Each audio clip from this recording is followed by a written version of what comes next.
Salutations, bienvenue dans DCP du ciné et des potes. Yes. À toi petit. Ouais, les gars, on est là. On ne fera pas plus d'imitations. Oh, peut-être. Hein. Pourquoi pas en vrai. Ça peut partir. Je sais pas de quoi l'avenir est fait, mon gars. Votre émission bimensuelle de cinéma avec votre équipe composée de Jérémy, Fred, Owen, et pour nous accompagner deux invités que vous connaissez que trop bien, Bassem et Fletty. Et ouais, c'est beau. On aime. Vous les avez jamais entendus ensemble, mais Ça va être le chaos. Hein. deux trucs ça va être très bien, ça va être trop bien. Bass et Fletty sont là avec nous pour parler d'un film très gros sur un artiste très important. C'est sur le biopic de Michael Jackson par Antoine Fuqua. On dit Fuqua ou Fuqua ? Moi, je dis toujours Fuqua. Moi je dis Foucault. Ou Fuqua. Ouais. Fuka, c'est pas mal. Fiac. Mais ce n'est pas tout, car il y a eu beaucoup à voir au cinéma ces 2 dernières semaines avec du Gus Van Sant, du Toledano et Nakash, le retour de Gore Verbinski après 9 années, le réveil de la momie et Drunkhead Noodle. Oui. C'est pas mal. De Lucio Castro. Et pour conclure l'émission, le Joker a été confié à Bassem et Fletty. Yes. Ce sera le chaos. Ah, d'ailleurs, en plus, j'allais parler aussi des courts-métrages. Oui, j'ai oublié de noter également C'est vrai. que Bassem est revenu d'un festival de court-métrage à Berlin. Qui s'appelle Non, comment Dresde. Qui s'appelle comment Ah, là, oui. Le festival de Dresde. Et je rappelle que vous pouvez nous suivre sur Insta et TikTok et que vous pouvez retrouver cette émission sur toutes les plateformes de streaming et sur YouTube. C'est un biopic dont on entend parler depuis très longtemps. Le film qui retrace la vie du roi de la pop est enfin sorti avec Jafar Jackson, le neveu de Michael, pour l'interpréter. Une campagne de com massive, des gens qui parlent... Non, des gens qui hurlent Pardon. Fallait que je le fasse. dans la salle et un retour presse mitigé. Mais qu'est-ce qu'on en pense ? Dans la vie, soit on est un gagnant, soit on est un perdant. Vous avez envie de travailler à l'usine comme moi toute votre vie ? Non, monsieur. Ouais, ben moi j'en ai aucune envie. Vous êtes prêts à vous battre ? Oui, monsieur. Plus fort, j'ai rien entendu. Vous êtes prêts à vous battre ? Oui, monsieur. On y va quand tu veux, Michael.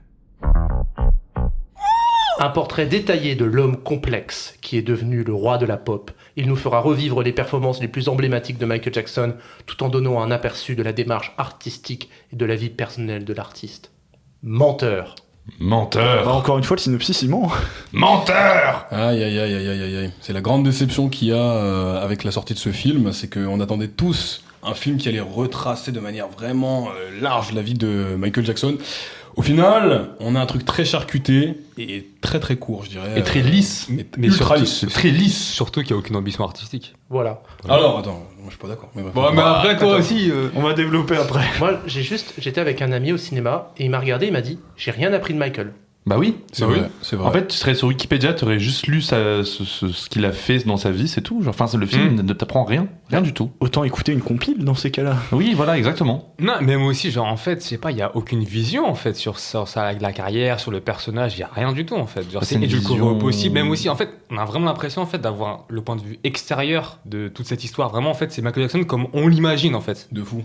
Bah, C'est le personnage, tu vois. surtout que le film est quand même produit par toute la famille Jackson. J'ai envie de dire, ils le connaissent quand même personnellement. Ils connaissent ce qu'est Michael Jackson. Ils en font rien. ». Alors, surtout par John Broca. John Broca. Le producteur. Le producteur. Ah oui, pardon, excuse-moi. Ouais, Rhapsody et tout ça. Non, alors, John Broca, c'était le manager. C'est celui qui est interprété par Miles Teller Miles dans le Teller. film. Ah. Oui, John Broca, oui, c'est l'avocat, tu as raison. Là, on est dans le film. C'est ok. ce mec Qui produit le film, oui. Qui coproduit le film. qui a un contrôle sur l'image de Michael Jackson Exactement, ouais. à l'international. 100%.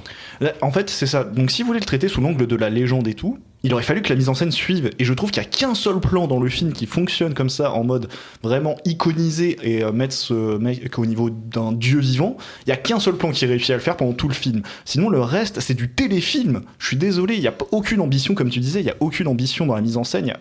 Voilà, c'est juste. Tu veux passer un bon moment? Viens écouter les musiques de Michael Jackson au cinéma.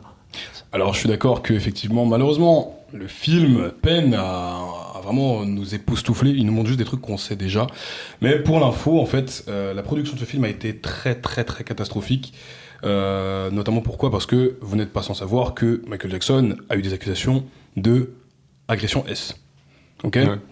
Il faut savoir qu'au début, quand le film a été produit, le film devait s'ouvrir sur la polémique et se fermer sur la polémique. Mais en 1994, quand Michael Jackson a été accusé d'agression par Jordan Chandler, le gosse là, et son père Evan Chandler, donc Michael a payé une sorte il a réglé le truc à l'amiable en payant $20 millions. Et il y a eu une clause dans ce contrat qui stipule que Jordan et sa famille devront ne jamais être mentionnés ou réapparaître dans un film ou quelconque, etc. Et c'est ça qui a fait que, alors que la production avait déjà commencé, que le film était quasiment fini, les producteurs se rendent compte que, en fait, il y a 40 voire 50% du film qui est illégal. Donc du coup, ils ont dû charcuter le film.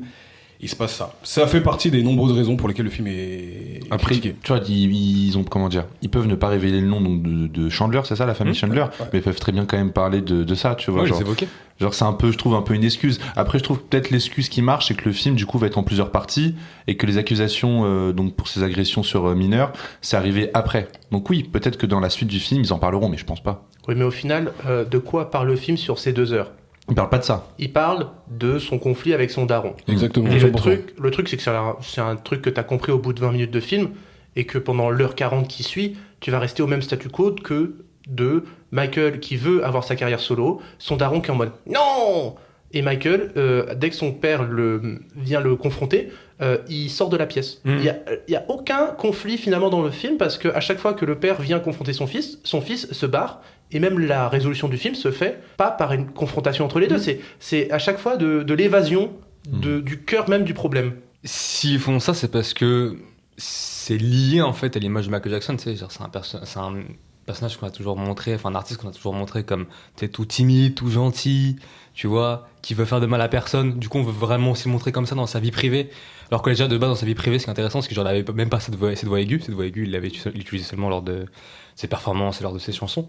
Donc vraiment, en fait, c'est la vie privée de Michael Jackson, mais avec le Michael Jackson de la vie publique et de la vue par comment nous on le voyait à travers les concerts, à travers ses albums, à travers les paparazzis, etc. C'est un entre-deux très bizarre qui fait que tout est édulcoré, rien n'est vrai en fait, tu vois. Et là, ça, j'ajoute que, voilà, tout à l'heure tu disais, en fait, le film, ça, c'est juste Michael et son daron qui ont un souci. Alors c'est vrai, je confirme, notamment il y a une scène du film où en gros Michael s'énerve, c'est l'une des premières fois où il fuit en fait, et en fait il parle, et je me dis mais en fait ton souci, tu peux le régler comme ça, parce que t'es déjà Michael, t'es déjà riche, et le pire c'est que son garde du corps c'est ce qu'il lui dit. En fait, à chaque moment où une tension pourrait venir, en fait, si tu réfléchis 2 minutes, tu te rends compte qu'en fait, il n'y a pas vraiment de problème. Donc, malheureusement, j'ai l'impression, en tout cas, à la sortie de ce film, que le film a trop été charcuté. En fait, ça c'est pas assez consistant pour nous raconter un film qui parle vraiment de Michael. Ils ont vraiment choisi le seul problème, le seul axe qu'ils avaient, la seule intrigue, et sauf qu'elle a été vraiment traitée... Je peux ajouter juste un truc par rapport à ça, c'est qu'en fait, encore une fois, le film est contrôlé par John Broca. Et John Broca, c'est quoi son rôle dans le film ? Le garde du corps. Non, c'est l'avocat. C'est d'être l'avocat, ouais, c'est vrai. C'est d'être le gentil. C'est d'être le mec qui permet à Michael Jackson une carrière. Et en fait, dans toute l'imagerie de Michael Jackson, mais depuis la nuit des temps, le père Joseph Jackson, ça a toujours été désigné comme le méchant. Ouais, bien sûr. Et ça fait partie de la nuit des temps et de l'image de Michael Jackson, c'est que lui, c'est le méchant. Et du coup, ça suit ce truc-là, c'est que le Joseph Jackson, ça a toujours été le méchant, et John Broca, c'est le gentil. Après, juste pour rebondir sur ça, genre, c'était quand même un sacré connard. Comme oui, non, mais je dis pas que le contraire. Mais John Broca, bon, voilà. Oui, non, voilà, bien sûr. Oui. Regarde, je t'ai offert une peluche Mickey. Ah, merci, John. Oui, non, bien sûr. Ah, ça, en fait, j'ai envie de dire que... après, c'est propre à tous les biopics, mais je trouve que c'était un récit un peu trop agréographique, en mode... les biographies ou les histoires où le personnage principal est trop glorifié. Et c'est trop... et ça, on le ressent déjà avec Michael. C'est comme tu disais, Bassem, il y a trop une vision épurée, lissée, et vraiment très extérieure de Michael Jackson dans son intimité, ce qui le rend étrange. C'est bizarre, c'est paradoxal. Et de l'autre côté, il y a aussi John Branca, donc l'avocat de Michael Jackson, qui lui aussi, en fait, dès sa première introduction, oh, lui, il est spécial. Oh, je vais t'aider. Oui, je vais confronter le grand méchant. Je vais t'aider à t'en sortir. Oh mon Dieu. Et en fait, on voit que c'est trop lissé, que tout est contrôlé, épuré, et ça donne un aspect beaucoup trop artificiel, je pense. Les fans, enfin les gens qui sont partis voir ce film voulaient voir quelque chose d'époustouflant, qui allait nous montrer quelque chose qui sort de l'ordinaire vis-à-vis de Michael Jackson. Au final, on a juste eu Michael Jackson joué par son neveu, quoi. Quand tu donnes le contrôle total à la famille Jackson, c'est normal que tu aies un produit lisse, en fait. Là, j'ai regardé qu'en gros, le producteur vraiment principal du film, c'est Jermaine Jackson, qui est le grand frère de Michael. Et l'acteur qui joue justement Jackson, c'est son fils. Donc il y a un truc un peu, un côté où en fait tu sens que ce qui est vraiment malheureux et encore hyper blessant pour l'image de Michael Jackson et pour tout le reste, c'est que en fait sa famille, ils font ce film pas forcément pour délivrer une image, enfin pas pour travailler l'image de Michael ou en parler vraiment, en fait ils le font comme une machine à fric, comme ça a toujours été le cas. Et en fait c'est hyper dommage d'avoir un film comme ça qui est sans saveur, qui a aucun amour pour l'artiste qui était Michael Jackson, quoi. D'où l'idée que dès le début, en fait, quand on a vu dans la promo, par le producteur de Bohemian Rhapsody, t'étais en mode bon bah ok, ça va être le même film en fait. C'est juste ils ont mis tout ce qui a fonctionné dans Bohemian Rhapsody, ils l'ont fait avec Michael Jackson et c'est tout. Il n'y a pas eu plus d'idées que ça. Et quand tu vois, pareil, du coup j'ai vu, il y a 4 monteurs dans le film, il y a 4 putains de monteurs. Ah, c'est trop. C'est trop. Genre, et en plus, c'est pas des noms de merde. Hein. J'ai noté, il y en a un, c'était celui de Cameron dans les années 90. L'autre, c'est celui de Chazelle. Il y a celui de Bohemian Rhapsody et un autre encore. Donc, tu vois, c'était vraiment un produit purement formaté. Et je suis désolé, franchement, en plus, le montage, il est pas bon, quoi. T'auras beau mettre des grands monteurs, je pense que c'est vraiment la famille à la fin qui avait le dernier mot, quoi. Mais un truc intéressant, tout à l'heure, tu parlais de montage de plans, de mise en scène. Ce qui est drôle dans le film, c'est qu'à un moment, donc, il y a Michael Jackson qui demande à un caméraman de le filmer en plan d'ensemble, de filmer ses pieds. Oui. Trop bien, bonne idée. Mais le film ne le fait pas. Oui, c'est ça, le film il est pas, putain. C'est vrai, mais attendez. Il parle de ça dans le film, mais le film lui-même ne le fait pas. C'est assez drôle, en fait, de voir une leçon de cinéma, mais que le film lui-même ne le respecte pas, en fait. Donc ça, c'est... Et puis, moi, j'arrive au plus gros problème que j'ai, et qui était le même dans Bohemian Rhapsody, c'est pourquoi Michael, c'est un film à la gloire de Michael Jackson, pourquoi Michael était génial. Et la réponse du film, c'est parce que Michael est génial. 100%. 100%. Voilà, c'est pourquoi il a un don. Et c'était pareil avec Freddie Mercury. Et pourquoi, en fait, Thriller, c'est incroyable parce que c'est incroyable. Alors que non. Thriller, c'est un album qui est un melting pot de beaucoup d'influences et beaucoup de mouvements musicaux. Je veux dire, il y a Beat It, t'as Billie Jean et Thriller, t'as... Human Nature, t'as... Voilà, mais en fait, c'est vraiment chaque morceau est un mouvement musical en soi, une inspiration. Et Michael Jackson, au-delà d'être un mec qui a eu l'idée tout à coup de faire le moonwalk, c'est ce que le film essaie de te faire croire, c'est un mec qui a beaucoup d'inspiration et qui s'inspire de beaucoup de choses. Il a eu Paul McCartney avec lui, il a eu SRV, il a eu Quincy Jones, juste réduire Quincy Jones, quoi. Bah, d'ailleurs, ce que j'allais dire, c'est que ouais, en fait, oui, il a eu l'inspiration, mais aussi il a été vraiment bien entouré. Et Quincy Jones, faut pas oublier que genre il a eu. Bon, après, on s'en fout de la véracité. Moi, je m'en fous en vrai de la véracité des choses dans les biopics, etc. Mais Quincy Jones a quand même eu une place super importante dans la création littéralement de l'image de Michael Jackson depuis Thriller, tu vois. Et au final, le film ne dit rien sur le rôle de Michael Jackson dans la culture populaire. Ouais. C'est-à-dire que toute la question d'un artiste noir qui devient progressivement blanc, il n'en est pas question. Tout le fait que Michael est un enfant artiste qui devient adulte, il n'en est pas question. Et quand tu regardes par exemple un Parfait Inconnu de Bob Dylan, un Parfait Inconnu prend une période très précise de la carrière de Bob Dylan, t'explique le contexte social, culturel tout autour, l'événement de la folk et comment Bob Dylan a métamorphosé la folk. Elvis, c'est pareil, on t'explique comment Elvis, c'est la métamorphose, enfin c'est l'assemblage de la musique noire et de la country et comment il a métamorphosé la culture américaine là-dessus. Et là, dans Michael, qu'est-ce que tu sais de plus sur la culture américaine ? Et c'est ça qui manque en fait. J'ai beaucoup pensé à Elvis quand j'ai maté le film, mais je me suis dit, s'ils avaient réussi à trouver un réalisateur qui est peut-être pas aussi iconique, mais qui arrivait à cerner entièrement le personnage Michael Jackson, comme Baz Luhrmann l'a fait avec Elvis, ça aurait pu donner un truc de ouf, parce que, bien sûr, Elvis de Baz Luhrmann, c'est un peu un film fiche Wikipédia, mais en fait, le style de Baz Luhrmann est tellement en adéquation avec le style d'Elvis, que ça fonctionnait du feu de Dieu, alors que là, Antoine Fuqua, j'ai l'impression que c'est un yes man à qui on a dit, tu fais ça, et puis voilà. Après, peut-être le seul truc qu'on peut voir par rapport à l'impact culturel qu'a eu Michael Jackson, c'est peut-être le fait que c'était peut-être l'un des premiers artistes afro-américains qui est passé dans des émissions et des chaînes de radio de blancs. Mais ça, le film le dit une fois. Oui, il le dit une fois, bien sûr. C'est ça, c'est une idée, mais c'est jamais plus d'une scène. Mais c'est comme le moment scène, bien sûr, où il a sa maladie qui fait que la peau blanchit. Ouais, vitiligo, on te le dit une fois. Ouais. Voilà. En fait, c'est senti comme placé sur la table en mode regardez, on vous dit les petits détails de sa vie et c'est tout. C'est jamais creusé. C'est un film qui ne se creuse pas. C'est juste une surface et c'est pas un film qui est pensé comme un film, comme un biopic, comme on l'a dit. Dans le film, il y avait genre une checklist de ce qu'on sait de Michael Jackson. Voilà, il avait une maladie de dégénérescence de la peau. Il a sorti tel album à telle année. Il est passé, c'était le premier artiste. C'est le premier artiste noir qui est passé sur MTV, blabla. En fait, il y avait une checklist de ce qu'on sait de lui. Et ils ont fait, allez, on le met. Et en fait, on te fait pas ressentir, on te fait pas comprendre à quel point l'impact qu'il a eu a été monumental. Ça me fait penser au plan iconique dont tu parlais tout à l'heure, Jérém. Je vois très bien de quel plan tu parles, c'est quand il est dans la Manhattan, rue. Voilà, quand il est dans la rue. Ça, c'est le seul plan où je me suis dit, waouh. On est d'accord. Tout le reste, Quand tu parles des fans, c'est drôle parce que du coup, ils vont s'attarder des fois sur des plans, genre des gros plans de fans, mais genre plusieurs minutes en mode, mais en fait, arrêtez quoi. Ouais, Genre, pendant c'est- les c'est concerts, il y en a nul, ouais. tellement. Et c'est vraiment tu sens que c'est inutile. du remplissage. Tu te dis, mais putain, mais oui. Bah, en fait, je pense que, genre, bah, comme tu l'as dit, Fred, au tout début de la chronique, c'est que, genre, ouais, en fait, le film, c'est une machine à fric, mais aussi, c'est vraiment fait pour montrer une image totalement lisse et édulcorée de Michael Jackson. Surtout que, avec ce qui est passé, par exemple, avec la sortie du documentaire Living Neverland, qui parle de ces accusations de pédophilie de manière très crue, avec aussi, bon, bah, depuis MeToo, bah, voilà, on ressort les dossiers de beaucoup d'artistes, dont Michael Jackson. Bah, en fait, ça permet un peu de compenser, en fait, c'est un peu le soft power de la famille Jackson pour se dire, bah non, en fait, regardez, il était gentil avec les gosses. Non, et puis au final, le cœur du film, c'est quand même la musique.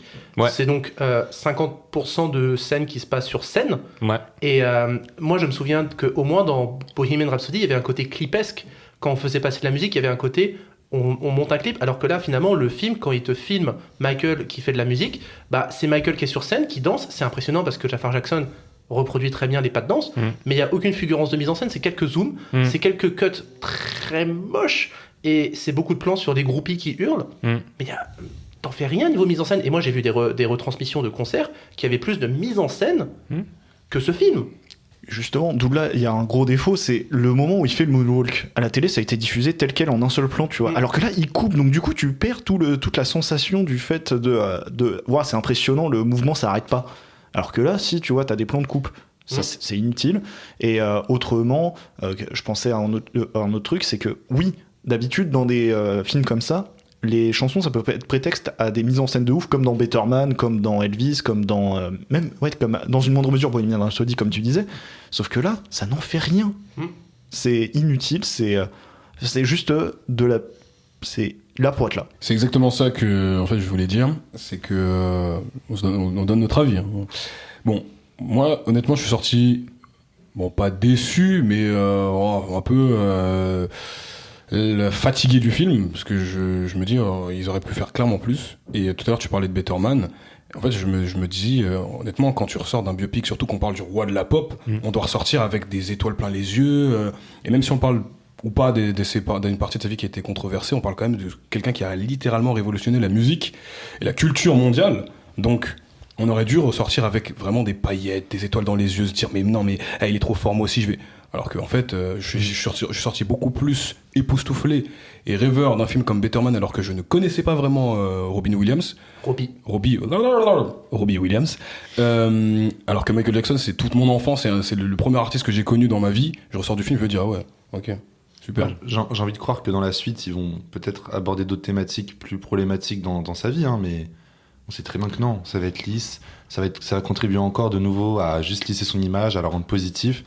Et voilà quoi. Donc non, c'est dommage. C'est un produit qui... C'est vraiment l'image que les fans ont de Michael Jackson, ce film. Et encore encore Michael Jackson en lui-même. Ça qui est dommage. Je laisse. Et encore faut-il qu'il y ait une suite, comme tu dis, puisqu'en soi, compte tenu de tout ce qui se passe au niveau du Michael Jackson Estate, enfin de tous les ayants droit de Michael Jackson, en fait, il y a trop une machine à fric derrière, il y a trop d'argent qui se fait depuis sa mort, donc ils vont jamais mettre en place quelque chose qui pourrait leur desservir. Si jamais il y a une suite, la suite sera sûrement très lisse.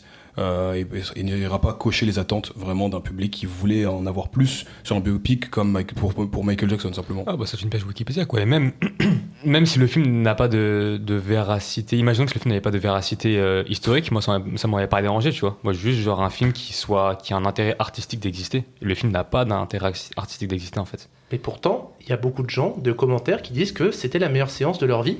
Et non, je te jure. Mais en fait, là, quand je suis allé voir Michael, c'était la séance du mercredi à 19h10 à MK2. Bah voilà, les gens faisaient hi hi, puis à la fin, ils allumaient les lumières, les lampes torches. Comme, en fait, ils se sont cru à un concert. Et ça m'a rappelé. Enfin non, en fait, j'ai vu quelqu'un dire, waouh, c'est la meilleure séance depuis Minecraft avec le chicken, je sais plus quoi là. Chicken Jockey. Voilà. Ouais. Et en fait, je suis en train de me dire qu'il y a des gens qui n'ont pas l'habitude d'aller au cinéma, qui commencent à avoir l'habitude d'aller au cinéma pour ce genre d'événement-là, pour ce genre de approche de film, parce qu'il y en a plein, ils se disent oui, non, mais c'est l'expérience la plus proche qu'on peut avoir d'un concert de Michael Jackson. Je me suis senti.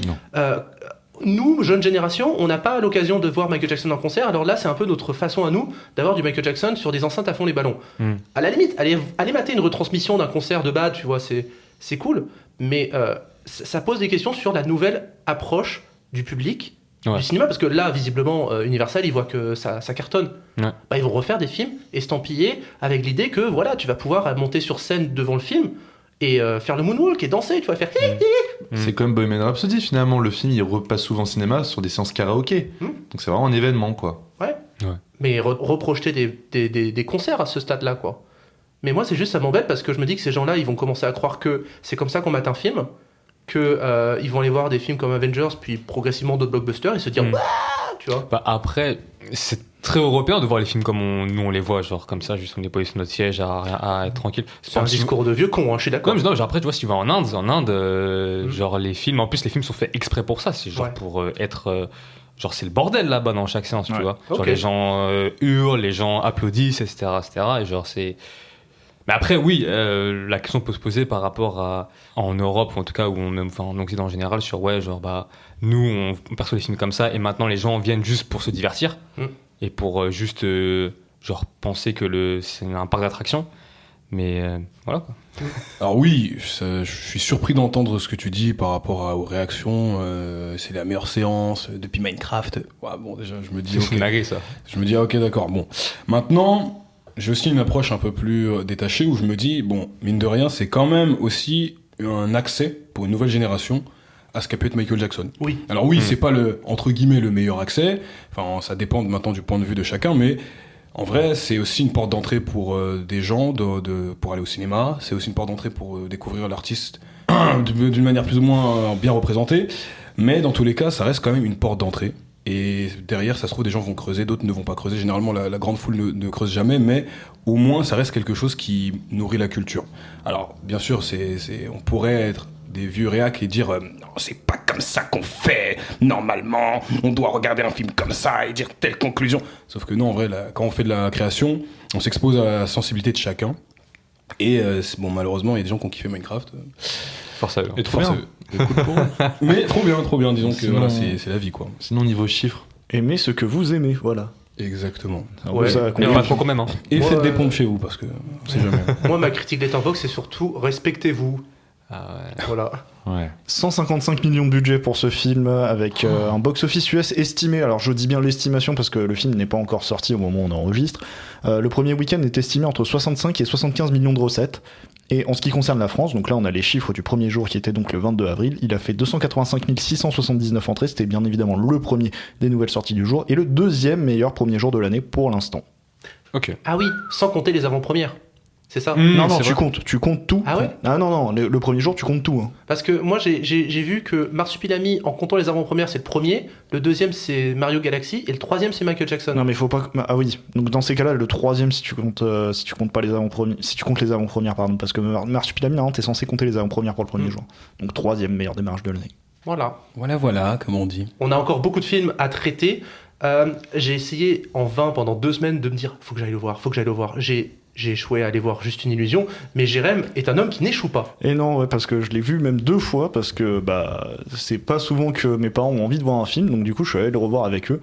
Et pour eux qui ont connu cette période des années 80, milieu des années 80, ils ont trouvé que c'était vraiment une bonne replongée dans ce milieu, dans cet univers-là. Et ils se sont vraiment ressentis comme des sensations comme ils ont eu à l'époque, avec vraiment il y a eu un gros travail au niveau du décor, au niveau même des incrustations sonores et visuelles. Ils ont essayé de faire beaucoup de choses qui ressemblent à cette période-là. Et puis même en général, je trouve que c'est un film qui fonctionne super bien. Genre c'est pour moi le meilleur Toledano Nakash depuis Le Sens de la Fête. Donc il y a vraiment eu pour moi un gros travail en termes... Enfin, c'est sympa. Je le rapprocherais d'un Nos Jours Heureux dans le sens c'est des tranches de vie sur une certaine période, sur une période donnée, avec que des séquences qui sont là pour l'émotion, des séquences qui sont là pour faire rire. Et tout fonctionne très très bien quoi. Donc vraiment il y a les acteurs sont bons. La dynamique elle est cool entre Cotin et franchement ouais, fonctionne super bien. Louis Garrel, pourtant je suis pas le mec qui apprécie le plus Louis Garrel dans le cinéma français, mais il fait une bonne performance, il est drôle. Camille Cotin, bon on le sait déjà, mais elle est très drôle dans le film. Et puis les deux jeunes là, c'est des très belles révélations. Donc non, il y a tout qui est ouvert pour moi et franchement ça mérite d'être vu. Et c'est comme tu disais le genre de film qui va marcher parce que ça parle d'une certaine période, donc les années 80 en France.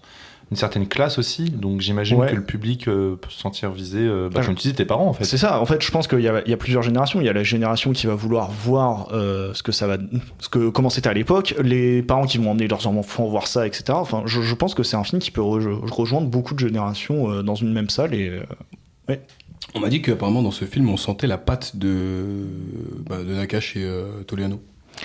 Est-ce que selon toi on la ressent vraiment? alors paradoxalement, je dirais que dans le film, j'ai trouvé un mix entre de l'amour ouf, leurs enfants après eux, etc. Enfin, vraiment beaucoup de choses qui n'étaient pas du Toledano Nakash justement. Il y a beaucoup d'idées de plans qui pour moi sont reprises des trucs genre l'amour ouf, leurs enfants après eux, même dans l'utilisation de la musique.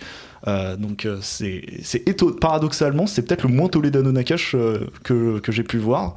Dans leur thème et dans leur côté good vibe, tu le ressens.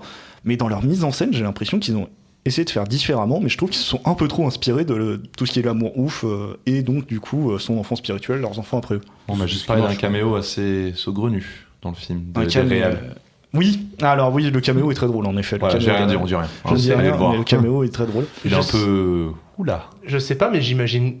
Ah non, oula. Parce que j'aurais imaginé Orelsan. Non, le caméo des réalisateurs des dans le film. réalisateurs. Eux-mêmes. Dans un truc un peu olé olé quoi. D'accord. C'est ça, hein. Voilà, c'est ça. Et donc, voilà, petite anecdote personnelle, du coup, mes parents habitent là où il y a quelques séquences qui ont été tournées, et donc du coup, j'ai pu voir le tournage quand il avait eu lieu. Et franchement, de se dire, waouh, c'est la rue de mon enfance au cinéma, j'étais en mode, waouh, c'est exceptionnel. C'est beau. Félicitations mec. Ça, c'est pas mignon ça. Ok les gars. Alors il y a quelques jours, on a posté un choisi entre deux films où Fred devait choisir entre deux réalisateurs et il s'est avéré que son réalisateur préféré c'est Gus Van Sant. Et il m'a tellement saucé que du coup je suis allé voir La Corde au cou avec Bill Skarsgård. Oui. Premier truc que je dirais les gars, si Bill Skarsgård continue comme ça, il m'inspire beaucoup le Johnny Depp des années 90. Oh, pourquoi Voilà. Bah parce que personnage très costumé en couleur à la ça et personnage très froid, très réel dans La Corde au cou, mais pourtant des similitudes dans les jeux d'acteurs. Tous les deux des personnages à mi-chemin entre très comiques et très terrifiants. Je pense que c'est un grand acteur. Je pense qu'il a vraiment une carrière de malade qui l'attend. Ok. Faut qu'il continue de faire les bons choix par contre. Oui. Mais autrement, moi j'ai trouvé ça très très bien La Corde au cou personnellement. Hein. Et j'ai été surpris notamment par la fin, lors des images d'archives, le nombre de changements qu'il avait opérés en fait. Et je me suis dit, en fait, est-ce qu'il a modifié l'histoire vraie ou pas à ce point? Parce que je m'en suis pas renseigné dessus, mais est-ce qu'il a tant modifié l'histoire vraie que ça ou pas? Que ce cas, c'est le tout premier cas en 77 qui a été vraiment médiatisé, où il y a beaucoup d'archives de vidéos, on a pu le voir dans le générique. Et du coup, ce que j'aime beaucoup dans le film de Gus Van Sant, c'est qu'il va pas forcément se concentrer que sur un point de vue. Par exemple, moi j'ai adoré un après-midi de chien avec Al Pacino, voilà. Mais ce que j'aime beaucoup plus dans La Corde au cou, c'est qu'en soi on a trois visions. On a beaucoup la vision des médias, on a la vision de Domingo. C'est ça son nom? De Skarsgård. De Coleman Domingo. Domingo. T'as à la fois la vision de la radio, la vision de la télévision, la vision donc de Bill Skarsgård, et c'est assez cool parce que ça se mixe bien, ça se marie super bien. Je trouve qu'en termes même de montage, de rythme, de fondu, c'est-à-dire ça se passe quand même, je crois, sur 2 jours, 3 jours sur cette prise d'otage, mais tout est bien fluide, tout est bien vraiment intégré, et je trouve ça vraiment fort comme jeu. T'as le point de vue de l'otage aussi, avec son rêve à un moment qui apparaît, donc tu passes vraiment beaucoup de points de vue, mais l'ensemble se fait avec beaucoup de fluidité, beaucoup de finesse. Tout en restant très haletant comme film. Mais voilà, après Gus Van Sant, il s'est toujours intéressé à des affaires médiatiques. Elephant, voilà, en soi, ça parle de Columbine, qui a été un cas hyper important aux États-Unis. Et là, c'est la même chose pour La Corde au cou. Il avait aussi fait Milk, qui parlait un sénateur qui était gay, joué par Sean Penn. Et donc voilà, on sent que c'est toujours Gus Van Sant, et qu'il arrive vraiment à se mettre au service d'un moment historique aux États-Unis, ce qui s'est passé en 77, quoi. Après, dans le reste, le jeu de Bill Skarsgård, j'arrive jamais à dire son prénom. Pas mal, franchement pas mal. Sans plus? Si, non mais pas mal dans le sens, t'arrives à la fois à être assez terrifié par son jeu et en même temps à avoir une espèce de sympathie pour lui. Moi je trouve le casting en général super bien en fait, même Coleman Domingo, je trouve qu'il est très bon dans tout ce qu'il fait, donc c'est peut-être un des seuls points positifs de Michael, donc franchement voilà. C'est vrai que c'est le seul point positif de Michael, on en a pas assez parlé, mais ouais, totalement. Parce que Coleman Domingo défonce Coleman tout. Domingo, qui joue le père de Michael. Moi j'avoue, il joue trop bien lui. De fou. J'ai l'impression qu'on n'arrive pas Bah, à dire grand Mais non, Ouais, parce mais que- en fait, c'est juste un bon film, quoi. Enfin, c'est assez classique. Hein. voilà, ça reste assez classique, mais c'est un bon film, en fait. C'est juste, allez le voir. Je suis pas sûr que ce soit le Gus Van Sant qui restera dans les annales, mais c'est très solide. Mais c'est vrai que je préfère un après-midi de chien. Ok, pourquoi Voilà. À la mission de me développer, pourquoi tu préfères un après-midi de chien? En fait, j'aime beaucoup la résolution d'un après-midi de chien. Je trouve que le film, il développe vraiment toute une notion genre de... Le syndrome Le- de Stockholm, un peu. Ouais, mais en fait, Al Pacino, il est désespéré. Genre, dès le début du film, il est désespéré, genre... alors que Bill Skarsgård est déterminé, et du coup, tu trouves un peu plus de compassion et de dramaturgie chez Pacino. J'ai pas vu le film de Gus Van Sant, mais ouais, c'est vrai que la version de. Du coup, c'est Ciné Lumet, je crois. Oui. Ouais. Bah, c'est vrai qu'elle est incroyable. Même aussi, je trouve le moment qui est très beau, c'est quand il parle au téléphone avec. Sa sœur, je crois. Non, du tout. Je crois que c'est sa meuf, hein. Ouais. Sa meuf, et genre, ouais, c'est un moment pur, tu vois. Ouais. C'est un moment pur. Mais juste la c'est résolution... une bulle, ouais, la résolution Oh, qui- elle est dure, elle est dure. Voilà. Elle est dure. Parce Mais que- en gros, c'est un retour un peu brutal Ouais. de cette réalité, quoi. Bah, c'est surtout la méthode de la police. Ouais. Alors que, justement, en regardant l'accord de coup, tout C'est le long plus du film... léger, je trouve. Oui, mais je me disais pendant tout le film, il y a un moment, il va se faire avoir, tu vois. Genre là, on lui dit, oui, vous allez avoir l'immunité, mais... Que là, au Ciné Lumet, il arrive vraiment à te resserrer la chose. Ouais. En plus, je pense que l'accord de coup, c'est vraiment un huis clos, donc on reste vraiment cloîtré dans l'appartement. Là, au Ciné Lumet, il joue sur ce côté où à la fois, tu as Al Pacino qui est dans la banque, c'est une banque, Oui. hein, qui est un peu aussi à l'extérieur, qui est médiatisé, qui est dans la voiture. Enfin, peu à peu, on resserre les lieux et on a envie d'y croire, effectivement. On a envie Ouais. de croire. On va se dire, bah, c'est bon, il va réussir à s'en sortir. On a la sympathie des otages, on a la sympathie de tout le monde. Ouais. Et en plus, dans la version de Lumet, Al Pacino, vous savez où est-ce qu'il veut aller pour s'exiler? Il va en En Algérie. Algérie, voilà, on le savait. Voilà. Yes. Ouais, je suis content, tu vois. Si on regarde la comparaison, effectivement, l'accord de coup est peut-être un peu plus léger. Mm. Plus, tu t'en ressors avec un petit sourire au coin. Oui. Là où tu vois un après-midi de chien, t'en ressors vraiment Abattu. un après-midi de chien, quoi. Ouais, mais bien sûr. Film suivant, c'est un film d'horreur. Et si ça s'était appelé Le Retour de la momie, j'y serais allé. Mais sauf que c'est le réveil de la momie. Ouais. Parce que le retour de la momie, ça sera dans 2028. Ah oui. Donc ça veut dire que c'était un préquel.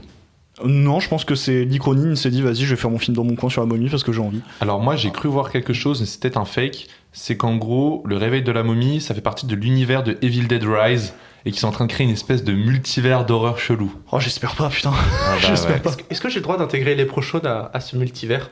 Genre, je vais faire un film Les Prochaines, je vais dire, c'est dans la saga Evil Dead. Ah, j'espère pas. Mais en vrai, du coup, tu sens la patte du réal. Alors ça, il y a un truc qu'on peut pas lui reprocher, c'est que l'Icronine, il a une patte qui se voyait déjà dans Evil Dead Rise, et là, on la retrouve. C'est que vraiment, ce mec, je pense, qui fait une attaque cardiaque s'il fait pas une demi-bonnette à 3 plans sur 4. Enfin, vraiment, le mec est fan des demi-bonnettes, et c'est vraiment super bien utilisé la plupart du temps, parce que généralement, dans le même plan, il arrive à mettre le mal et la personne qui voit le mal ou qui va être attaquée par le mal dans le même plan en ayant les deux nets, donc je trouve que c'est souvent très pertinent la façon dont il utilise ça. Après 2h15, c'est long. C'est trop long pour ce que ça veut raconter. Pourtant, les personnages, je trouve qu'on s'y attache assez facilement. Les effets, un peu comme dans Evil Dead Rise, fonctionnent très bien, les effets gore. Mais c'est juste, ça manque de rythme. C'est juste, ça manque de rythme. C'est pas assez péchu. Les éléments d'horreur sont peut-être pas assez présents, ou en tout cas pas assez fréquents. Parce que t'as une grosse séquence à la fin, mais avant, t'as pas grand-chose. Donc, je sais pas, il manque quelque chose pour que ce film atteigne vraiment ça passe, et j'ai envie de le revoir comme un Evil Dead Rise, parce que c'est pas un mauvais film, Evil Dead Rise, mais t'as envie de le revoir. Celui-là, je serais peut-être contre le revoir pour l'instant. J'ai l'impression qu'ils marquent beaucoup leur communication du film sur le gore, en fait, sur vraiment le côté vraiment extrême, non? Est-ce que c'est pas un peu ça le rêve de la momie? C'est que tu vas le voir juste pour vraiment voir quelque chose comme Evil Dead Bah, Rise? c'est ça, où c'était- c'est le même film, enfin c'est le même réel, il a toujours la même patte. Alors certes, c'est dégueu ce qui se passe, hein, c'est vraiment, t'es pas bien, hein, mais pas au point d'Evil Dead. Evil Dead, je trouvais qu'il y avait des trucs plus sadiques. Ok. Moi j'ai une question. Moi je vais le voir demain le film. C'est un film qui est plus horrifique ou plus gore? Ou c'est un bon match-up des deux? Horrifique qui tend vers le gore. Donc c'est plus horrifique. Horrifique au début et ça tend vers le gore sur la fin. Ok. Voilà. Moi, je trouve ça hyper intéressant qu'on mette la momie. Enfin, tu vois, pour moi, la momie, c'est un peu dépassé. Et le fait d'en faire un film en 2026, je sais pas s'ils arrivent à s'en sortir. Est-ce qu'ils arrivent, par exemple, à piocher des peurs humaines qui sont liées un peu à ce côté, tu sais, de de personnes enterrées vivantes, de trucs un peu liés à ça? Pas du tout. Parce que je pense tout. ce qui aurait été intéressant avec le réveil de la momie, c'est ça. Parce que en fait, je vais encore reparler David Dead Rise, j'ai l'impression de dire le nom de ce Non, film mais trop t'as fois, raison. mais c'est le mal au sein de la cellule familiale, je pense, qu'il intéresse Lee Cronin, parce qu'il refait le même coup avec la momie, c'est vraiment, tu te concentres sur une famille. Et donc la fille, elle a été possédée, et il la retrouve des années après, il la ramène chez eux, et c'est ça qui se passe. Mais en fait, pour amener à tout ça, pour amener à ce plot de la famille dans la maison, t'as bien 45 minutes de film pour t'installer tout ça, ce qui est vraiment trop long. Moi, c'est juste le trailer, il m'a fait penser à l'Exorciste Dévotion. Oh non, Du coup, j'ai pas eu envie. pas ce film. Non, c'est quand même mieux que l'Exorciste Dévotion, faut pas déconner. Ok. Par contre, un autre trailer, Evil Dead Burn. On peut en parler, oui. Bah, juste en 2 mots. C'est dingue parce que quand j'ai vu la bande-annonce, j'ai fait, mais ça se voit que c'est réalisé par un Français Européen, un Français. Je sais pas pourquoi, parce que c'est un long plan, peut-être. Mais bon, les Américains, ils font des plans séquences. Mhm. Mais juste parce que l'actrice est française, non?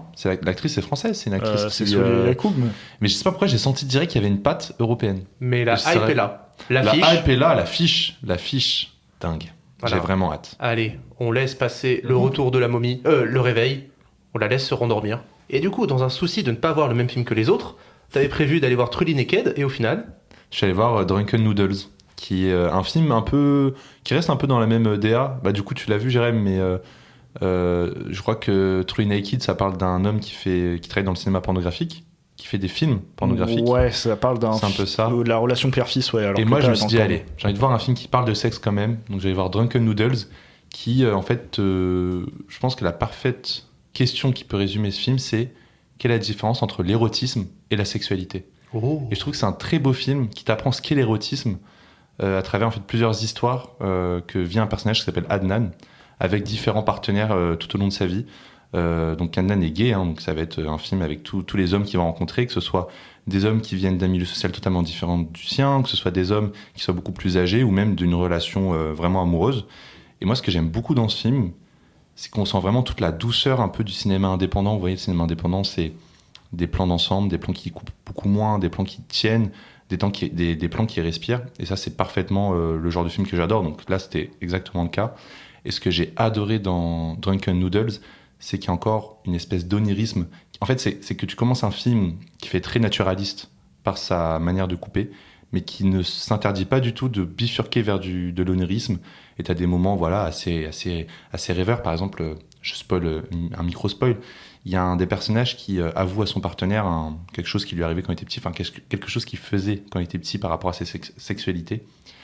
Et il explique qu'il embrassait son grand-père quand il s'endormait. Où ça? Ça va embrasser où ça? Sur la bouche pendant que son grand-père, en fait, pendant que son grand-père dormait. Bizarre un peu. Il l'embrassait sur la bouche. Ah oui, non, mais il avoue des choses un peu intimes, tu vois. Et en fait, à un moment dans ce moment du film, on comprend que son partenaire a une espèce de crise existentielle, qu'il est en dépression, qu'il n'arrive pas, il a pas le libido. Et en fait, donc, ce personnage principal, il se lève en pleine nuit et tombe sur son mec qui prend exactement la même pose que son grand-père. Et en une espèce de jeu un peu, voilà. Donc tu te dis, ok, bon, le mec essaye de... Le personnage remonte dans sa chambre et il retrouve son mec aussi dans le lit. Donc il y a tout un truc, en fait, où tu pars de, ok, attends, mais qu'est-ce qui se passe? Est-ce que c'est vrai ce que je vois? Est-ce que c'est pas vrai? Et donc il y a plein de moments dans le film qui sont comme ça. Le film est conçu en 4 parties. Et toute l'histoire se base sur un vieux monsieur qui coud des scènes sexuelles hardcore gays, mais tout ça en fait à chaque fois c'est des chapitrages. Et en fait ce qui est ouf, c'est qu'à la fois en partant d'un truc hyper hardcore, hyper cru, hyper voilà quoi, hard, on arrive vraiment sur quelque chose de hyper poétique, hyper beau en fait. Et je trouve que le film est vraiment un parfait résumé entre, tu peux tomber sur des scènes mais genre hyper hyper choquantes quoi. À un moment t'as des personnages qui rentrent par effraction dans l'appartement du personnage, qui se mettent à poil et ça part en partous quoi. Donc il y a un truc hyper hard, mais en même temps quelque chose de hyper doux. Et on parlait de Gus Van Sant, le film se prend exactement la même idée qu'avec Gus Van Sant dans My Own Private Idaho, c'est qu'il filme des plans, il filme des plans fixes, donc des personnages en train de coucher ensemble, mais qui sont figés. Et un truc hyper beau, non, c'est cool. Et c'est une vraie question, je me demande, est-ce qu'aujourd'hui, j'ai l'impression, moi, dans tout film que j'ai vu dans ma vie, j'ai l'impression que les films queer ou gays parlent mieux de l'érotisme et de l'amour que les films hétéros. T'as pas Et tort. je trouve que c'est une question hyper intéressante et j'ai adoré ce film pour ça en tout cas. c'est si Fred. Et je t'ai regardé intensément en voyant en même temps ton tatouage de la dame allongée, C'est nue. C'est Fred. C'est moi. C'est lui. Et voilà, donc bonne découverte et vraiment cool. Et qu'est-ce que l'érotisme? Pour moi, ce film en parle bien. Bah, ça tombe bien parce que nous, on parle d'un film qui parle pas du tout de ça. On parle de quoi? De l'IA. Moi, il y a un mec sur qui j'ai fait mon mémoire quand même. J'ai écrit 60 pages sur ce gars-là. Ça faisait 9 ans qu'il n'avait pas fait de film. Donc forcément, quand il sort un film, bah moi, je suis hype. Je suis ultra hype. Surtout, il y a Sam Rockwell, ça parle de l'IA. Mais il y a une réalité, c'est que Gore Verbinski, dans ce film, n'a pas trop de budget. Il a 20 millions, je crois. Ouais.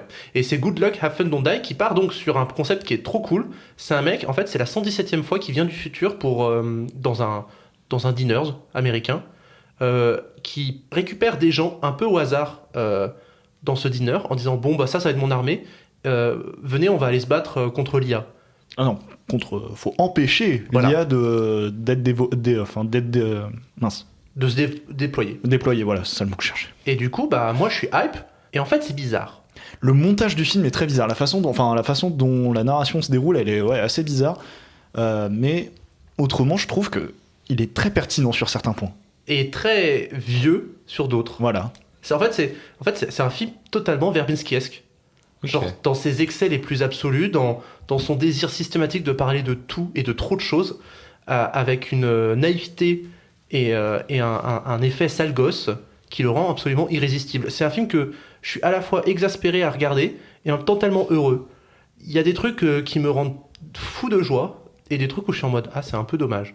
Genre typiquement quand je te dis qu'il va créer son armée pour aller empêcher une IA de se déployer, en fait concrètement empêcher l'IA de se déployer c'est de traverser 3 pâtés de maison pour aller dans une maison où l'IA est en train de se déployer. En gros, c'est des grands dangers dans des petites mesures. Voilà, en fait c'est des grands dangers complètement n'importe nawak parce que créés par l'IA qui apparaissent. Et par exemple, il y a une créature.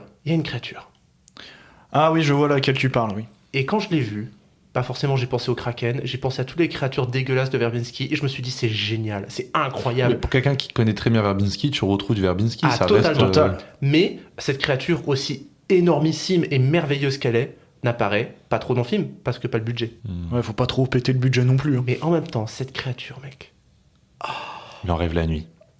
C'est de l'érotisme, c'est ça. Et en fait, je disais, en fait, il y a beaucoup d'idées justement dans le film, notamment celle-là, en fait, c'est que les paroles des personnages vont avoir une influence sur ce qui va se passer dans le film plus tard, dans le sens où il y a des mots-clés qui vont être dits, et vu que tu as l'impression l'IA a déjà pris en partie possession du film. De la réalité. Et de la réalité, il y a quelque chose l'IA écoute déjà ce que les personnages sont en train de dire pour pouvoir créer des trucs en fonction d'eux et pouvoir perturber les personnages. Voilà, les personnages. Et je trouve ça super intéressant comme idée scénaristique. Et aussi, le film fonctionne sur des flashbacks. Mais c'est ça le truc, c'est un peu dommage. Moi j'ai une petite question, est-ce que le manque de budget ça se ressent et ça impacte vraiment la qualité du film, ou plutôt malgré le manque de budget le film arrive quand même à se tenir et être bon? Si, il se tient, c'est juste que moi j'ai en tête le Verbinski engagé par Disney, tu vois, genre le Verbinski qui te réalise le Pirates des Caraïbes 3 avec son IMAX de Maelstrom, de 2 bateaux qui se battent et de son giga hangar avec 1000 balles bleues. C'est ça, Verbinski. C'est cool de voir Verbinski selon ses budgets différents, oui. En fait. Ça te voit une autre façon de comment il met en scène, comment il trouve des solutions à ça. Ah bah oui, tout à fait. Puis ça reste un auteur super irrésistible et super fun à suivre. Et en vrai, les flashbacks découpent bizarrement le récit et font que le film est un peu foutraque niveau rythme, mais il parle de trucs super intéressants. Genre par exemple, à un moment donné, il est question de... on est dans un monde où en fait les adolescents sont tellement fucked up qu'il y a des tueries de masse tous les jours. Et qu'en fait c'est commun pour des parents de perdre leurs enfants dans des tueries de masse et de les cloner pour avoir des versions alternatives de leurs enfants. Et sauf que pour permettre d'avoir ton enfant, il... une fois par jour, il va te faire une pub. Parce que t'as payé la version moins chère. Voilà. Si tu veux la Espèce version de Black Mirror drôle. Voilà, si tu veux la version de ton enfant le plus près possible, il faut que tu payes très cher. Mais si t'as moins d'argent, bah t'auras une version de ton fils qui va te dire, tu peux me donner du Pepsi Cola, c'est tellement bon le Pepsi Cola, ça revigore. Et est-ce qu'il y a l'option genre ignorer la publicité quand Non. Ok, bon. Non, c'est YouTube. Et en plus, merci, hein, l'État aide au financement de ce truc-là. Voilà, c'est des trucs comme ça, tu vois, et qui sont bien vus, quoi, qui sont fun, mais dans un mélange qui est parfois. Après, tu indigeste. me dis que c'est fun, mais je te connais, Owen. Est-ce que c'est fun en mode boomer? Parce que vas-y, Verbinski, il est vieux. Tu vois? Mais là, il me présente le truc. Moi, justement, en fait, ma question va dans ce sens-là. C'est Vu le thème, vu les parties pris, j'ai l'impression que c'est très réac, un peu. Oh, les intelligences artificielles. maintenant, Non, parce que en vrai, mon époque, on se parlait pour de vrai. Non, il Non. n'y a pas tant ça que ça, c'est juste plus état de fait que critique. oui, et puis en fait, ça te dépeint vraiment l'IA comme une alternative. Enfin, il y a tellement de choses qui sont plus simples avec l'IA. Et ce que dit le film, concrètement, c'est qu'à un moment donné, en fait, c'est tellement trop simple qu'en fait, tu t'empêches de vivre. Mais que l'IA, en soi, c'est... De toute façon, le but du film, c'est pas d'empêcher que l'IA va se déployer, parce que de toute façon, elle va arriver. Le but des héros, c'est de intégrer un module qui va sécuriser les excès de l'IA. Voilà. Est-ce que ce serait spoilé de développer un peu quels sont les excès de l'IA selon Verbinski? Bah, les excès de l'IA, c'est simplement voilà, que des étudiants ils soient tout le temps sur leur téléphone et qu'à un moment donné, si quelqu'un appuie sur le téléphone malencontreusement, bah, en fait, tous les étudiants vont se retourner contre cette personne et la déchiqueter en deux. Quoi. Ah ouais, d'accord. C'est du Très Verbinski, grande hein. hyperbole, quoi. Ouais. Mais voilà, c'est pas le. De toute façon, Verbinski, c'est pas un réalisateur de la finesse. Hein. C'est un réalisateur de l'excès. Ouais. C'est ce qui le rend, à mon sens, très appréciable. Parce que, voilà, les effets sont gros comme des maisons, tu les comprends très vite. Mais c'est fait avec beaucoup de sensations. Tout en ayant cette idée de burlesque que tu développais dans ton mémoire, je me souviens Oui. parce que je l'ai lu. Pareil, il y a des moments très burlesques dans le film qui fonctionnent très très bien. C'est le slapstick façon Verbinski. Hein. Après, moi, je trouve que quand Verbinski il essaye de tenter la finesse ou un peu l'étrange, moi, le seul film que j'ai pas vraiment aimé de lui, c'est A Cure for Life, Oui. que je trouve pas si fou et tu vois là, qui est pas forcément burlesque ou. Ah non, parce que c'est vraiment dans son style d'horreur, mais c'est vrai que quand il fait de l'horreur façon The Ring, c'est... Oui, là, c'est beaucoup plus poussé. Voilà, A Cure for Wellness, c'était un petit peu raté. Mais bon, son chef-d'œuvre absolu, pour moi, ça restera... Pirates Rambo. des Caraïbes 3. Non, je déconne. Pirates des Caraïbes 3, c'est le plus bel excès. Rango, c'est le plus référencé. C'est un chef-d'œuvre. Ok. Et regardez Weatherman aussi, c'est vachement marrant. Ok. Voilà. On a parlé longtemps, je crois. de- 7 Oui, minutes. oui. Ah ouais. Ouais. Ouais, Verbinski. On a développé va. un petit peu ce qui Ouais, se passait dans le faut que tu film fasses aussi. kiffer. Ouais. Ça va. Tu nous transmets ta passion de Verbinski, C'est- mec. Oh bordel. C'est un de mes réels préférés, vraiment, ever. Ça se sent, mec. Et, Ça se sent. Ça donne envie de regarder. De toute façon, j'avais vu la bande-annonce, je voulais le voir le film. ouais. Mais Rango, tu l'as vu? Non. Ah, Trop bien, Rango. Faudrait que je regarde. Trop bien, ouais. J'ai rarement vu un film qui était aussi magnifiquement méta. Ok. Mais à un niveau pareil de l'excès, quoi. Mm. Parce que c'est un film qui est méta sur le western, parce que c'est un pastiche, mais c'est un film qui est méta sur la carrière de Johnny Depp tel quel. Ah. En fait, c'est vraiment, genre, c'est le film pour comprendre la carrière de Johnny Depp. Oui, j'en avais entendu parler de ce Super film. Faut que je le intéressant. regarde. Faut que je De le toute façon, regarde. Verbinski et Johnny Depp, ils sont liés. Ils sont- quoi. ouais, ils sont- Voilà. oui, Et il y a, chez Verbinski, il y a toujours ce jeu du cadre, du surcadrage, Mhm. mais genre du personnage enfermé dans un cadre, sauf que Rango, c'est un personnage qui est Johnny Depp, qui est coincé dans un film. On est d'accord que Deux Rango, références. Rango, c'est le lézard. C'est le caméléon, ouais. là. Ok. Voilà. C'est merveille.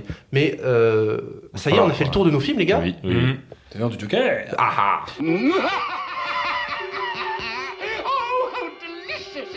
Alors, les gars, Qu'est-ce qu'on vous a cook? Qu'est-ce qu'on vous a cook C'est votre Joker, et pour la première fois, c'est un Joker commun. Faut savoir qu'on a eu un très très long brainstorming avec Bassem pour Tout à fait. trouver cette question Ouais. et qui est très liée aussi au film qu'on a vu et ce pourquoi on est venu, c'est-à-dire Michael. Amour. L'amour L'amour ouf. Non, l'amour. Zgeg. L'amour au cinéma préconçu. Ouais, t'avais une question, petit. Je voulais savoir, est-ce que l'amour au cinéma justement est souvent dépicté d'une manière qui biaise les réflexions sociales sur nous et notre... Ouais, non, je rigole. Et notre rapport à l'amour. Hein. Alors Bassem, je te laisse introduire le Joker. Vas-y. Bah, du coup, en fait, il y a deux questions qui se rejoignent un peu, en fait. Oui. D'abord, c'est est-ce qu'un biopic doit forcément coller à la réalité? La deuxième, c'est. Il n'y a pas de deuxième finalement, en fait. Je m'attendais à un truc tellement déconnant. Ouais, là, vous avez balancé un sujet de thèse. Ouais, mais parce qu'en fait, c'est tout le propos qui peut être intéressant avec les biopics. C'est ce que, selon vous, un bon biopic, c'est forcément un biopic qui dépeint de manière très réaliste l'histoire de quelqu'un, Ouais. ou un biopic qui peut se permettre de dévier du sujet. Et j'ai envie de vous mettre sur la table un documentaire, entre guillemets, enfin un faux biopic, comme ce fut le cas de Moi le Supreme. Non, moi je te dirais juste, il y a deux biopics, en tout cas dans les musicaux que j'ai en tête. T'as le biopic où c'est la famille qui dirige, ou en tout cas des détenteurs de droits, et t'as la famille où c'est la personne en elle-même qui produit son propre film, genre Robbie Williams ou Elton John. Ma préférence va clairement dans une direction. En fait, c'est plus intéressant quand t'as un artiste qui a pas d'énormément d'ego, qui arrive à vraiment parler de lui avec ses parties sombres. Bah, moi, je pense directement à Better Man, où genre, tu vois, Robbie Williams, il a totalement assumé sa part d'ombre et il l'a mis en scène. Là où Michael Jackson, il a plus son mot à dire. Il a plus son mot à dire et je sais pas s'il aurait voulu faire un film comme ça, Michael Jackson. Je pense pas. Ouais, moi, perso, je pense qu'il aurait été vivant. Le film n'aurait jamais eu cette gueule-là. Mais bref. Je pense qu'il sais aurait pas. vu le chèque. Il aurait fait. Non. Non, je pense que Michael Jackson, je l'imagine bien comment lui il aimait le cinéma, Michael Jackson, ce Ouais, côté un peu se mettre en scène, fantaisie, onirique. Je pense qu'il aurait adoré faire un truc, pas à la Betterman, mais un truc un peu qui s'en rapproche, un truc très science-fiction qui parle de lui. Genre Captain EO. Oui. Oui, mais genre, tu vois, en parlant à la fois de effectivement son rapport avec son père ou 100%. ou plein de trucs. Il aurait adoré faire un truc comme ça et pas du tout un truc aussi lisse, quoi. Moi, en ce qui me concerne, je suis d'accord dans la démarche où quand c'est un artiste qui est bel et bien vivant, même si on peut dire oui, c'est mégalo, c'est forcément biaisé, c'est lui qui parle de lui-même, en attendant, il va rajouter sa patte, qui sera une extension, une continuité de ses œuvres, au lieu que ça soit simplement des endroits qui sont très lissés, qui veulent à tout prix continuer à faire de l'argent, donc vont charcuter des choses qui auraient pu être peut-être controversées, mais qui auraient fait le sel de l'œuvre en elle-même. Mais après, la part du réal dans tout ça. Le réal, parce que lui, le réal, quand il fait un film, il est censé avoir une ambition artistique. Alors moi, personnellement, c'est comme Owen disait, il y a deux types de réels. Il y a le Yes Man, qui lui, il peut arriver en mode, vous savez, je sors d'école de cinéma, j'ai telle ambition, 50 millions de dollars, tu fermes ta gueule. Oui, langage, tu te tais. D'accord. Et donc du coup, il fait un film très lissé. Et puis après, t'as l'autre qui arrive, le réalisateur qui a de l'ambition, qui arrive et qui dit, écoutez, j'ai envie de faire telle chose, je suis fan de tel artiste ou de tel personnage, je vais faire telle chose. Mais malheureusement, la puissance des ayants droit, ceux qui tiennent l'argent, fait que... Voilà, quoi. Moi, je pense qu'il y a le bon réal et il y a le mauvais réal. Le bon réel, le bon réel. Le bon réal, il filme. Le bon réal, il arrive sur le plateau. C'est un bon réal. Il voit un acteur, il filme. Ouais. Le mauvais. Il va Non. sur le plateau, il voit un acteur, il filme. Mais Mais différemment. il est mauvais, quoi. Mais non, par contre, je pense à James Mangold qui a une approche très classique, Mhm. donc très scolaire. Donc tu pourrais penser que c'est artistiquement assez pauvre, mais Complete Unknown, c'est très solide. Mais la question que je me pose, c'est aussi parce que vu que c'est le réal à la fin qui gère un peu le projet, bon, même s'il y a toujours, pour le cas de Bob Dylan ou pour le cas d'Elton John, enfin, genre quelqu'un qui est derrière, qui vérifie, le problème, c'est que dans tous les cas, il va toujours quand même se formater pour un produit. Et du coup, en fait, genre, si on l'inscrit dans sa filmographie, peut-être que genre, ça va être un peu une sorte de parenthèse où voilà, il a dû faire un film de telle manière parce que il devait le rendre de manière un peu édulcorée, entre guillemets, tu vois. Surtout avec des artistes qui ont déjà leur propre imagerie. Donc en tant que réalisateur, en tant qu'artiste toi-même, qu'est-ce que tu fais? Est-ce que tu adoptes la patte de l'artiste dont tu retranscris la vie, ou est-ce que tu imposes ta patte à un gars avec qui ça ne va pas forcément matcher? Tu peux faire un mélange des deux. Ça Aussi. peut être possible. Je sais pas, par exemple, moi j'ai pensé, ça me fait un peu penser au film de Steve Jobs, fait par Danny Boyle. Mm. Genre il y a un peu la patte des. Enfin, genre, bon. Bah. Steve Jobs était mort à ce moment-là, Non, tu vois. mais- Mais genre, c'est un film c'est un film qu'il a fait. C'est un film bolien, quoi, tu vois. Typiquement Social Network de Fincher. Ouais. Ou même aussi Napoléon de Ridley Scott, tu vois. Ah non, on va y revenir. Moi, j'ai pas vu la version longue de Napoléon. On en a bien parlé et c'est vrai que je crois que c'est 1h40 qui a rajouté en plus. Ouais, ça dure 3h30. Et de ce que j'ai compris, la version longue tourne vraiment le principal intérêt du film, c'est la relation qu'il a avec Joséphine. Ouais. Donc à la limite, moi, je veux voir la version longue. Mais la version courte qu'on a vue, c'est de la merde. Non, mais C'est genre aussi- pas bien. Et ça, on peut aussi reparler du fait d'avoir un regard. Moi, je trouve, par exemple, pour le cas de. C'est pour ça que moi, je suis en mode Napoléon, c'est un bon film. Parce que, genre, en fait, on sent qu'il y a le regard de Ridley Scott qui est présent, en fait. On le sent vraiment. Genre, en fait, il a décidé de faire un choix totalement radical, quitte à changer la réalité des choses pour montrer Napoléon comme lui il le perçoit. Et ça, je trouve, c'est ça ce qui est important aussi dans les biopics. Parce que, genre, oui, d'accord, tu dois retranscrire la vie de quelqu'un, mais vas-y, mets un peu de ta patte dessus. Bah, après, dans tous les cas, si on part sur la question philosophique, qu'est-ce qu'est la réalité Non, mais vraiment. Sérieusement, on a tous une vision d'un artiste différente, tout comme on a une vision d'un objet différent. Enfin, donc Mais si t'as un c'est réalisateur ça, qui ce qui est fait un intéressant. film sur un artiste, forcément, il aura sa vision à lui. Mais Tu peux pas lui enlever. C'est ça ce qui est intéressant. Et c'est ça que, qui genre, est horrible, c'est quand tu vois des yes man qui là pour le coup font Ouais. des films sans forcément avoir leur mot à dire, c'est triste pour le cinéma. Et c'est marrant, Bassem, parce que là, tu as soulevé un type de biopic dont on parle pas trop, c'est le biopic historique. Ouais, Parce c'est que vrai. Quand tu regardes, mais on peut aller encore plus loin, hein, genre des biopics comme Alexandre de Oliver Stone, Ouais. ou très proche. Non, c'est pas un biopic, qu'est-ce que je vais dire Ulysse, l'Odyssée de. pas du tout un Non, biopic. non, c'est pas Ah, du tout un biopic. biopic. Ouais, on va trop loin. Et en plus, Ouais. ça va être de la merde aussi, j'annonce, mais bref. Ouh. Ça, c'est une parenthèse. Notre taille qui est prise. C'est une hot La take. take est prise, Tu vas te ça va être taire. enregistré, Tu vas te ça va taire. être publié. Tu vas te taire. Et moi, Tu vas je te taire. vous le dis, j'annonce. Il assume, c'est dire. J'annonce, je le dis, ça va être nul. Je t'assure, si tu sors du film et tu fais.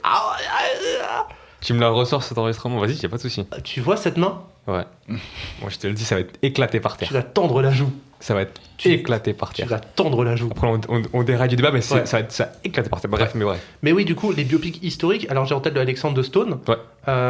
mais ça se fait pas tant que ça, je me rends compte. Bah si, sur des personnalités récentes, là, t'as De Gaulle qui a eu Oui, le droit. mais- ouais. Oui, mais En il vrai, y a et vachement qui- cool, hein. et il y en a un autre qui va arriver. Mais voilà. il y a déjà genre des archives vidéo. Alors que sur Napoléon, par exemple, t'as pas d'archives vidéo. C'est ça que je trouve intéressant, c'est comment genre sur De Gaulle, tu sais au moins comment il s'exprimait, tu vois. Alors Ouais. que là, on sait même pas comment s'exprimait Napoléon en soi. Si ça se trouve, il parlait comme un wesh wesh les gars. Voilà. Mais après, par exemple, si on prend le cas par exemple de Social Network, on sait comment vit Mark Zuckerberg, mais pourtant, Fincher l'a un peu transformé pour l'adapter à son univers. Ouais. C'est très bien. Ouais. Et c'est ok. C'est parfait. Bah c'est incroyable Social Network. C'est très cool. Je vais pas dire que c'est incroyable non plus, mais c'est très très cool. Et du coup, au final, selon vous, un bon biopic, c'est C'est d'abord un bon film pour moi. Tout d'abord, voilà, ouais. Tout Un d'abord. bon film avec un vrai regard. Enfin, Avec un réalisateur qui assume d'avoir son regard. Après, Voilà. comme on l'avait dit, donc Napoléon, le problème nous, qu'on avait eu à l'époque, c'est qu'on trouvait qu'il n'y avait pas un cadre, un angle assez clair. Et je pense qu'un biopic, tu peux pas parler de toute la vie de la personne. Donc effectivement, il faut avoir un angle, tout simplement. Là, le fait que Michael il soit arrêté en 85, c'est très bien. Mais après, le film est très lisse, donc bon. Donc je pense qu'il faut un angle, un réalisateur qui a une vision de l'artiste. Soit il est vraiment fan parce que l'artiste est décédé, il arrive à représenter quelque chose qui est vrai, soit l'artiste est encore en vie et là ils travaillent tous les deux ensemble. Voilà. Moi, je dirais que l'idée de l'axe, c'est pour moi le b.a.-ba Oui. pour faire un film cohérent. Et surtout, tout à l'heure, on parlait de documentaires, de films, de biopic historiques. Et dans le cas d'un Napoléon, d'un Alexandre le Grand, ou d'un Gengis Khan, ou d'un Siddhartha Gautama, Bouddha, on a pas d'informations sur ces personnages-là, pas d'archives vidéo, mais on a, entre guillemets, ce qu'ils incarnent. Donc il y a forcément un thème qui peut ressurgir, et de ce thème-là, on peut ressortir un axe, c'est-à-dire, on peut ressortir un axe qui peut faire le sel du film. Il peut orienter le film vers quelque chose, et si derrière on a un réalisateur qui arrive avec une vision, il peut aller à contre-pied de cet axe-là, de ce thème-là, ou raconter quelque chose de nouveau. En fait, à partir du moment où tu racontes quelque chose avec ton film, tu nous emmènes quelque part, je pense que le biopic se tient, et bien sûr, comme c'est le principe d'un biopic, il doit quand même raconter des choses qui tiennent sur de la véracité. Il peut pas non plus raconter du n'importe quoi. Donc moi je dirais, selon moi, un bon biopic, c'est un biopic qui est audacieux dans le sens où il a un parti pris, il va au bout de ce parti pris, avec une mise en scène qui est en phase avec l'imagerie ou ce qu'on connaît de la personne qui est représentée. Non, là je suis pas d'accord. Là on pourrait faire un biopic avec une imagerie qui a rien à voir avec l'image qu'on se faisait de l'artiste, mais justement c'est ça qui est Bien sûr. intéressant. Tu vois. Bah justement, si on reprend le cas si on part dans le domaine des biopics musicaux, pourquoi c'est logique de faire un biopic qui a un lien avec l'imagerie de l'artiste? C'est que derrière, quand tu lances un biopic comme ça, en fait, il y a une fanbase, il y a une direction artistique qui est déjà connue. Donc si maintenant tu fais un film qui, en fait, est le contre-pied de ça, le problème c'est que tu vas tomber sur les fans, tu vas tomber sur les gens qui connaissent déjà l'artiste et qui vont se dire c'est quoi ça, c'est n'importe quoi. Ouais. Donc du coup, malheureusement dans ce cas-là, c'est plus logique de faire un biopic qui représente, qui est en phase, ou alors qui sublime l'imagerie de l'artiste qu'on connaît déjà. Après la question se pose pas, je pense, quand t'as eu un artiste qui a eu tellement de biopics qu'au bout d'un moment on a envie de se réinventer un peu, tu vois. Par exemple, c'était le cas de Bob Dylan quand on parlait d'un Parfait Inconnu, où tu sais il y a un biopic où ils ont pris plusieurs acteurs pour jouer Bob Dylan. Ouais, Mais effectivement dans le côté biopic musical, je suis d'accord, on peut se caler à l'image déjà médiatique que l'artiste a. Mais je pense que pour d'autres biopics, c'est toujours intéressant de tenter d'autres choses. Et là, j'essaie de réfléchir à des biopics un peu expérimentaux, qui essayent vraiment de se détacher totalement de ce qu'on imaginait de l'artiste. J'arrive pas à en trouver. Toute petite parenthèse par rapport à ce que tu disais, moi je pense que si c'est trop dans l'imagerie et que ça se complaît trop là-dedans, je pense que les gens parleraient d'ego trip, et je pense pas que t'aies envie que en tant qu'artiste on dise ouais t'as fait un film que pour toi, que pour... Enfin c'est un ego trip pur, un peu comme ce qu'avait fait The Weeknd avec Hurry Up Tomorrow quoi. Qui était complètement éclaté par terre. Mais oui, au-delà de ça, moi je reprends l'exemple de Better Man. Pourquoi je trouve que c'est un excellent biopic? Parce que comme l'artiste est vivant, et du coup l'artiste nous narre son histoire avec un nouveau prisme, un prisme qui est la manière dont il s'est toujours vu, c'est-à-dire comme un singe dans son esprit. Et ça, je trouve que c'est finement mis en scène, c'est finement travaillé, et en soi ça reprend des choses qu'on connaît de l'imagerie de Robbie Williams, mais ça rajoute une petite touche, ce qui fait que les fans de Robbie Williams, lorsqu'ils voient ce film, ils se disent pas mais c'est n'importe quoi en fait. Non, on retrouve des scènes, des choses qui nous ont marqué, des choses qui nous ont touché, qui sont en phase avec la direction de Robbie Williams, et à terme, quand on ressort de Better Man, en fait, si on est fan de Robbie Williams, on se dit je le comprends mieux, je me sens plus proche de lui. Moi, juste là pour rebondir ce qu'avait dit Fred sur genre un des films radicaux qui parlent de gens. En vrai, bon, j'en ai un en tête. Après, c'est pas vraiment un biopic, mais ça parle d'un artiste. Bah, c'est pas moi de Los Carax qui parle techniquement de lui. Enfin, après, bon, c'est un autobiopic, on peut dire, tu vois.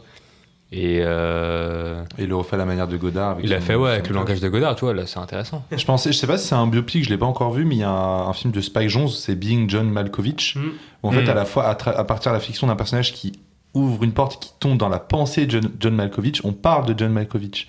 Donc voilà, j'essaie de trouver des formes un peu intéressantes qui puissent s'émanciper totalement d'un regard trop lisse, classique, quoi. Mais Fletty, je répondrais simplement à ce souci d'être près de l'image de l'artiste. C'est vrai qu'un artiste comme Robbie Williams a peut-être une fanbase moins volumineuse que celle de Michael Jackson, c'est-à-dire que plus tu as une grosse fanbase, plus il faut être prudent. Et que ce soit sur Queen ou sur Michael, le jeu qui a été fait, c'est le jeu de la prudence, ce qui rend le film très morne. Après, je peux être prudent et faire un film avec une vraie ambition artistique, tu vois. Bien sûr. Sans pour autant, entacher l'image. Oui, mais bon, quand c'est un film de producteur... Oui, voilà, bien sûr. Un biopic qui m'avait vraiment marqué, c'était Into the Wild en soi. Quand tu prends le film, ce qui est hyper intéressant, c'est qu'Eddie Vedder a déjà un peu une espèce de similarité avec le personnage qui a vraiment existé. Et du coup, dans sa musique, il arrive vraiment à rejoindre ce qu'avait pu vraiment ressentir le vrai mec, quoi. Donc, je trouve qu'il y a des bonnes idées aussi dans la musique, dans la BO d'un biopic. Mais je me dis qu'un film comme les 4 films des Beatles, ça va être intéressant parce que, vu que tu adoptes 4 films qui ont chacun un point de vue, ça va permettre, en fait, par exemple, George Harrison s'est senti extrêmement brimé par le contrôle fric de Paul McCartney. C'est pas quelque chose qu'on évoquerait naturellement dans un biopic de Paul McCartney, mais je pense que si tu regardes le film point de vue George Harrison, c'est quelque chose qui va pouvoir ressortir. Et le fait de faire 4 films comme ça va être intéressant. Alors moi je trouve que l'idée est très très stylée, parce que c'est inédit, c'est original, c'est innovant. Mais par contre, je vois clairement le côté mercantile derrière. Bien sûr. 4 films, 4 points de vue différents, donc forcément pour 4 séances de cinéma Ouais, différentes. Ils sortent le même jour ? Je sais pas. Mais en tout cas, il y a 4 films prévus. Parce qu'ils sortent pas le même jour, là c'est vraiment pour la thune. Ouais. Si ça sort le même jour, ils sont morts. Non, ils sont morts. Si ça sort le même jour, je pense que ça va se casser la gueule, l'idée. Moi, je vous cache pas qu'il faudrait conclure, les amis. C'est vrai. Je suis d'accord. C'est que on en parle depuis 15 minutes. 20 minutes. On aime DCP. Le cinéma, il est pote. Ok. I wanna come down. Non. On va s'arrêter sur les Ça y est, tout de suite, j'ai sorti les imitations. Vous voulez finir l'épisode? C'était un plaisir, merci beaucoup. Vous pouvez nous retrouver sur entier toutes les de Michael Jackson plateformes, qui sont morts, hein. Spotify, Deezer, YouTube. N'hésitez pas à suivre notre compte Instagram et TikTok. On poste beaucoup de reels, des informations, des petits jeux. Je tiens à dire un truc. Guerre Invisible est disponible, allez streamer. Ah ouais, le mec il vient faire sa pub et tout quoi. Oui, parce que Fletty, c'est S grave. Exactement. Il y aura un biopic sur S-Grave d'ailleurs. Et il sort Ah ouais. Et je vais vous montrer c'est quoi un bon biopic. Et Sam, t'as une actu, on y est? Ouais, festival en Allemagne. Ah oui, merde. Ah les bâtards. Oh non. Ah mais là c'est trop long. C'est pas. Bah est-ce que tu peux nous dire en 2 phrases comment était le festival? En vrai, c'était une semaine, c'est très cool. Et il y a un film allemand que j'ai vu là-bas qui s'appelle Bliferit 95, qui était super cool. Ils ont créé un nouveau dispositif avec un iPhone pour créer avec. Et tout a été filmé à l'iPhone. Et genre, le film, il est incroyable, le montage, il est incroyable. C'est un film queer. Fred, genre, ça m'a fait penser à ce qu'avait dit à Fred quand il a dit que les films queer parlent mieux d'amour que les films hétéronormés. Ouais. Bah, c'est vrai. Et c'était incroyable. Et si vous voulez, je vais essayer de vous le retrouver. Comme ça, Je suis très chaud. Il dure 25 minutes, c'est incroyable. On partagera sur il a gagné le prix du meilleur film national à Dresde. Voilà. Je suis tellement désolé, on a tellement... Il y a pas de souci. Au moins, j'ai pu en parler de ce film-là parce qu'il a été... Redonne le nom. Non, c'est Blade Frey 95. En gros, si on traduit en français, c'est Samplon 95. Ok. Mais Blade Frey. Ah bah oui, je me disais bien. Blade Frey 95. Et donc tu étais officiel de Dresde. Dresde, c'est pas Dresde. Non mais c'est en Allemagne. Dresden, on dit en allemand. Dresden. En allemand, Dresden. Oula, Et, ça devient facile, ça permet. du coup, vous pouvez retrouver l'émission. Je suis vraiment désolé, les Y gars. a Moi, pas de souci, y a pas de souci, y a pas de souci. faut que je décolle après. Ah ouais, pourquoi? Wesh. Allez. L'érotisme, Owen. On se retrouve dans 2 semaines, les amis. Allez.